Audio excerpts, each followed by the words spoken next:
Bueno, pues ahora sí, me permito, primero que nada, felicitarles el año. Muchísimas gracias por su sintonía todas las noches y esperamos, por supuesto, no defraudarles en este rinconcito de la noche, en un día muy especial que no es precisamente muy bueno para los republicanos.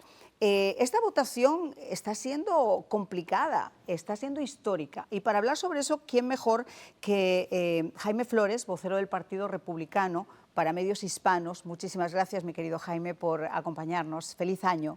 Gracias, igual. Y Alfonso Aguilar, analista político, lo mismo para ti, mi querido Alfonso.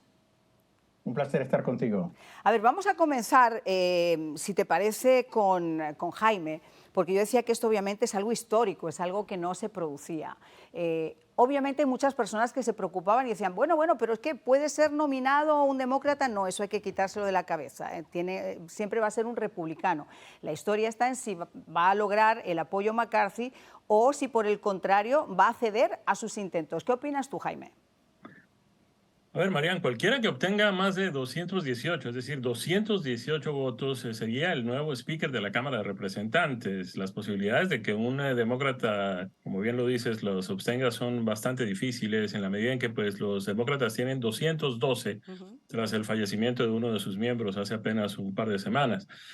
Hay 222 republicanos, de los cuales, pues, como bien lo decías también, la deserción de más de 4 ya nos dejaría sin la posibilidad de elegir a Kevin McCarthy.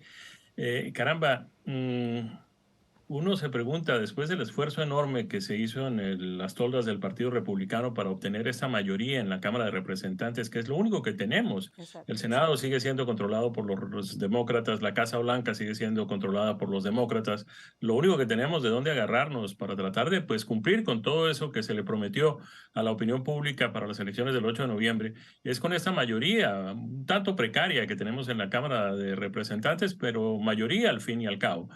Creo que estamos haciendo un papelón frente a la opinión pública y particularmente frente a nuestros copartidarios que nos confiaron su voto en noviembre con eso que está sucediendo en la Cámara. Es decir, tenemos el 90% de los miembros de nuestro partido en la Cámara decididos por un candidato, pero estamos a merced de lo que quieran hacer un 10% de rebeldes que pues no quieren ponerse de acuerdo con el resto para tratar de encontrar una solución a este impasse. Ahora, Alfonso, yo creo que Jaime ha tocado varios puntos claves. El primero de ellos es que desgraciadamente uno se cuestiona, se pregunta a estas alturas del partido si realmente estos congresistas en los que nosotros hemos depositado nuestra confianza para que cambie ese rumbo del país, realmente están pensando más en ellos, en su ego, en su poder, que en lo que we the people realmente necesitamos. Totalmente. Esto es una batalla de egos, de un puñado de congresistas que quieren recibir atención mediática, y de hecho la están recibiendo, y crecer su standing en las redes sociales y ante el público conservador. Estoy de acuerdo con lo que dijo Jaime totalmente. O sea, esto es bochornoso. O sea, no vemos esto en 100 años, desde 1923.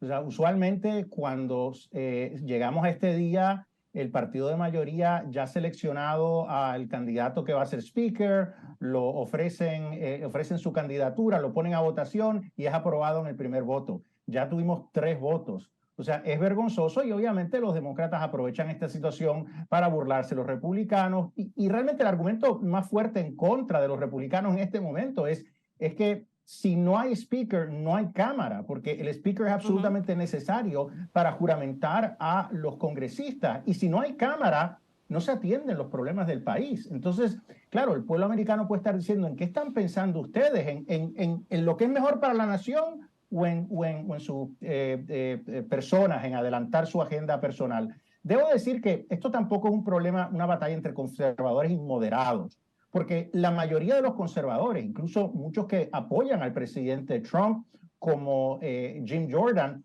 apoyan la candidatura de Kevin McCarthy. El propio Donald Trump endosó a Kevin McCarthy. Ajá. Entonces, mira, personalmente, no es que McCarthy sea mi santo de devoción, pero reconozco que está abierto, como quizás más que otros líderes republicanos recientes, a hablar con el sector más conservador. Y entonces creo que ante la situación me parece que es la mejor opción. La política es el arte de lo posible al final. No sé qué es lo que estamos ganando con estas continuas rondas de votaciones. Yo creo que es vergonzoso. Y no es solo que los demócratas se burlen de nosotros, es que el pueblo americano se rasca la cabeza y dice en qué están pensando esta gente. Por supuesto, nosotros mismos lo estamos haciendo. Nosotros seguimos esa campaña donde la marea roja se prometía, donde desgraciadamente la marea terminó siendo una ola que al menos nos consiguió acercar lo que era el Congreso, el control del Congreso, aunque no el Senado, y por supuesto la Casa Blanca hasta dentro de 2 años estará todavía en veremos. Y uno se pensaría si ya en esa carrera se tendrían que tener cosas más o menos predefinidas. Ha habido 2 semanas, Jaime, o 4 semanas casi, o 5, de intensas negociaciones donde además ha habido concesiones muy importantes que ha hecho McCarthy para tratar de acercarse a ese ala más radical del Partido Republicano. Se dice que aparentemente lo que estaría en juego también sería el control de algunos de los comités, exacto. Ahí entonces insistimos en que esto es una cuestión de poder, es una cuestión de egos. Y yo creo, Marian, que sería muy importante que la opinión pública conociera detalles de todo esto, ¿no? ¿Qué es lo que quieren? Porque pues la gente puede estar pensando que allí hay razones ideológicas de fondo, que lo que se está buscando es una tendencia más conservadora en la Cámara, que la Cámara termine aprobando menos de las cosas que el gobierno con su tendencia liberal está exigiendo. Y la impresión que se queda uno es que lo que están negociando son cosas banales, es decir, ni tan banales, pero por lo menos menos altruistas que estar buscando una orientación ideológica definida para el partido. Que nos enteremos después de que no, que tal candidato, tal representante, perdón, tal congresista no votó por McCarthy porque le habían prometido tal posición y no se la dieron. Me parecería ya más allá de vergonzoso. Y hay otra cosa que la gente se tiene que estar preguntando, Marian, si esto es para escoger el presidente dentro de su propio partido, ¿cómo van a hacer estos congresistas para conseguir aprobar en el Congreso cosas mucho más de fondo, como el combate a la inflación, el problema de la frontera, la crisis del fentanilo por todo el país, el tema de la autosuficiencia energética, esas cosas que son de fondo y que llevaron a la gente a votar por estos congresistas el pasado mes de noviembre? ¿Cómo van a hacer para sacar adelante esos proyectos, esas ideas, esas proyecciones, si ni siquiera para elegir su propio presidente dentro de su propio partido han tenido pues la cordura necesaria? Y tú has tocado muy bien el tema, es papelón, o sea, esto realmente es un auténtico papelón, donde nosotros nos cuestionamos por quién hemos votado y cuál era el plan que tenían predeterminado para cambiar el rumbo de este país. Ahora, quiero hacerte una pregunta, Alfonso, que escuché en el día de hoy, y si esto fuera así, puede abrir una auténtica caja de Pandora. Es cierto que la Constitución recoge que en un momento dado, para ser elegido el speaker de la Cámara, no hace falta ser un congresista, puede ser un outsider. Y si fuera así, y fuera un outsider, podría haber sorpresas. Sí, sería verdaderamente extraño. No creo que haya sucedido en la historia de Estados Unidos en ningún momento. Ay, mira, yo ya a estas alturas, ¿qué te puedo contar? Pero, efectivamente, hoy en día, pues ya tú no sabes. Pero se habla, algunos han mencionado la posibilidad del ex candidato republicano a la gobernación de Nueva York, Lee Zeldin, que hasta hace poco estuvo en el Congreso y que francamente su buena candidatura en Nueva York ayudó a que algunos candidatos republicanos ganaran en distritos congresionales en Nueva York. Pero está por verse. Otro posible candidato que se menciona es el número 2 de McCarthy, que es Steve Scalise de Luisiana. Y yo creo que Steve Scalise sí tendría mucho apoyo. Mira, la verdad es que aún si desiste McCarthy de ser candidato a speaker, y creo que va a tomar, por la forma que está hablando, yo creo que va a tomar como 12 votos para que llegue a esa decisión. La verdad es que si eligen a McCarthy o incluso si eligen a Jim Jordan, en términos prácticos no va a ser una gran diferencia en términos de pasar legislación. O sea que esto no es, como decía Jaime, una situación ideológica. Esto es personas particulares que quieren adelantar su agenda, que quieren recibir más atención, que son muy conocidos en la base conservadora, en las redes sociales, y por eso están haciendo esto. Esto seguramente consigue mucho apoyo en las redes sociales con esto. Jaime, y uno se pregunta realmente ¿cuál es la intención realmente de estos 19 fuera de esa atención mediática que nos comentaba Alfonso? Hay un ranking de los congresistas, de quién ha votado de repente más por propuestas también que hayan podido ser postuladas por demócratas. En el caso de McCarthy, él ha sido una persona que ha estado en alguna medida también ciertamente open mind a algunas de las propuestas demócratas. Sin embargo, también es cierto que prometió, por ejemplo, que en cuanto el Congreso comenzara y ellos tomaran control del Congreso, íbamos a saber qué pasaba con Hunter Biden, íbamos a tomar más control sobre la frontera, sobre los temas económicos, y esto ahora, en este momento, con esta situación, se ve un poquito como color de hormiga. Lamentablemente sí, Marian. Nosotros como Comité Nacional Republicano pues hemos defendido una serie de planteamientos, de propuestas a lo largo de la campaña que no tienen nada que ver con esto. Es decir, esto no es el comportamiento que el Comité Nacional Republicano espera de nuestros oficiales electos, de nuestros legisladores electos. Nosotros como Comité Nacional Republicano y como partido, es decir, como republicanos por todo el país, esperamos un comportamiento mucho más serio, mucho más profesional, mucho más comprometido, si me permites el pleonasmo, con las necesidades y las aspiraciones del pueblo de los Estados Unidos, de lo que tú muy bien expresas como we the people.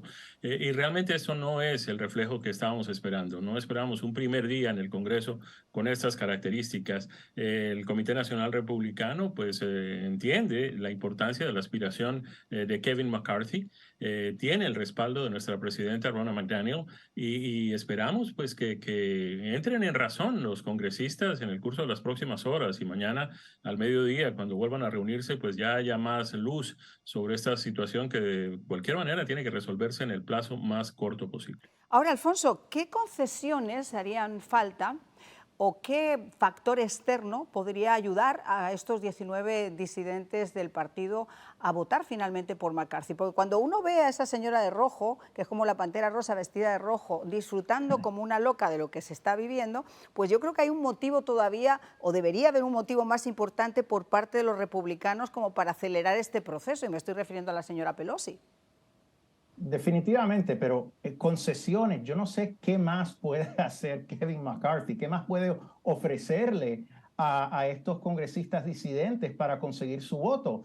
Recuerde que este fin de semana llegó un acuerdo con ellos para enmendar las reglas y permitir que durante su incumbencia de salir electo presidente, que baste que 5 congresistas presenten una moción de no confianza en el speaker, en el presidente, para que sea considerada por el pleno de la Cámara. O sea, poniéndose en una posición sumamente débil de inestabilidad, porque entonces estos pueden básicamente chantajear su labor como presidente de la Cámara. Entonces, yo no creo que pueda ofrecerle más nada a ellos. Y recuérdate que basta que 4 o 5 digan que no y no llega a la presidencia. Y de hecho ya hay 4 o 5 que han dicho que de ninguna manera van a votar por él. Entonces tú hablas de factores externos.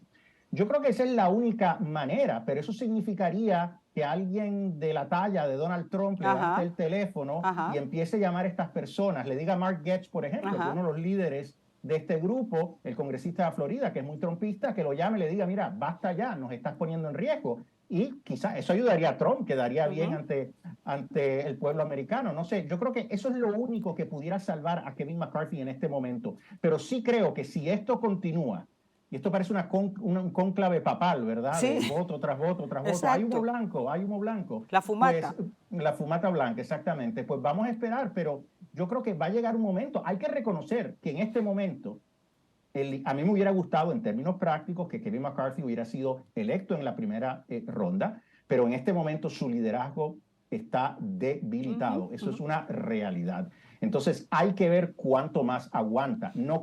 Su gente está diciendo que están en pie de guerra, que esto va a ser una guerra, pero eso tampoco le conviene al liderato republicano. Yo creo que en algún momento, si esto continúa, si no hay esa intervención externa, entonces me parece que McCarthy tendría que ceder y darle paso a alguien como Scalise, esperando que Scalise tenga los votos. Fíjate que yo te hacía esa pregunta porque una de las grandes consideraciones era si, puesto que además Donald Trump había apoyado a McCarthy, pero sin embargo esos 19 disidentes que han apoyado a Trump, obviamente porque es el ala más podríamos decir, más radical del partido y han apoyado a Donald Trump, no le están apoyando en este momento, quizá pudiera ser un factor externo para hacerles cambiar alguno de opinión, pero va a haber una cuarta votación. No tenemos una bolita de cristal, Jaime, pero yo creo que si él no desiste de su intención y Jordan sigue acumulando votos, nos encontramos ahí sí en un auténtico cisma. Bueno, si la memoria no me falla, en el año 2023, perdón, 1923, que fue la última vez que se produjo una situación similar a esta, fueron más de un centenar las votaciones, de manera que esto podría prolongarse por varias semanas, quién sabe, de pronto por más de un mes. Yo creo que es muy importante que los congresistas entiendan que su reelección está a menos de 2 años de distancia y de que por la manera como enfrenten esta situación y cómo la resuelvan, sobre todo, van a votar a favor de ellos o en contra dentro de 2 años.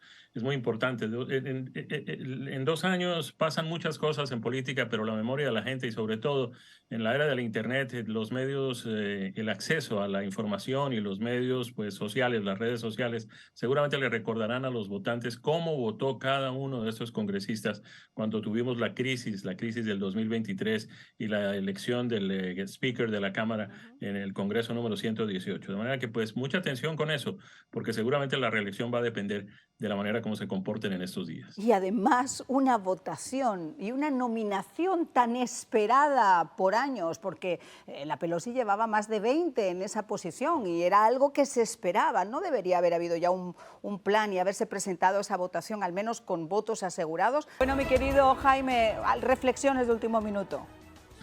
Bueno, yo espero que los congresistas republicanos entiendan la importancia histórica del momento que estamos viviendo y la necesidad de que pongan las cosas en orden y sobre todo le respondan a todas aquellas personas que votaron el 8 de noviembre para recuperar el control de la Cámara de Representantes para el Partido Republicano. Hay mucho que hacer. El país está exigiendo muchísimo de ellos y no es el momento para estar en este tipo de divisiones y en este tipo de contiendas fratricidas que ya tenemos bastante problema enfrentando a los demócratas. No tiene ningún sentido que nos enfrentemos nosotros entre republicanos. Totalmente de acuerdo. Alfonso, ¿cuál es tu reflexión? Entendiendo que mañana hay una nueva votación. Yo espero que esto termine mañana, de esto continuar y espero que no sea meses, porque eso le daría un daño irreparable al Partido Republicano, no solo a los congresistas, pero yo creo que al partido y al ticket republicano a nivel nacional en las elecciones presidenciales en el 2024. Yo espero que ellos entiendan que llega el momento de ser práctico. Sí, como legislador tienen que asumir posturas, eso es parte de su responsabilidad, pero llega un momento que tienen que ser prácticos y no se puede sacrificar lo bueno por lo perfecto. Aquí tenemos alguien que no es perfecto, pero que está abierto a escuchar a los conservadores y a dirigir una oposición a esta administración efectiva. El Partido Republicano, la agenda conservadora no está ganando por esta oposición. Yo espero que mañana vean las cosas de manera más clara. Bueno, pues mi querido Alfonso, Jaime, yo creo que eso esperamos un poco todos, ¿no? Porque hemos estado haciendo alusión a esas próximas elecciones generales que se van a producir en 1 año y 11 meses. Pero ha sido un largo recorrido hasta aquí, que en un principio, bueno, se pensaba que con estas legislativas se iba a poner cierta luz y se ha puesto luz, pero no quizá la que se necesitaba para salir del túnel. Vamos a ver qué es lo que pasa en este año y 11 meses y si estos congresistas, que son además servidores públicos, son personas que nosotros elegimos para que nos representen a nosotros, no para que representen su cuota de poder y sus intereses y sus egos.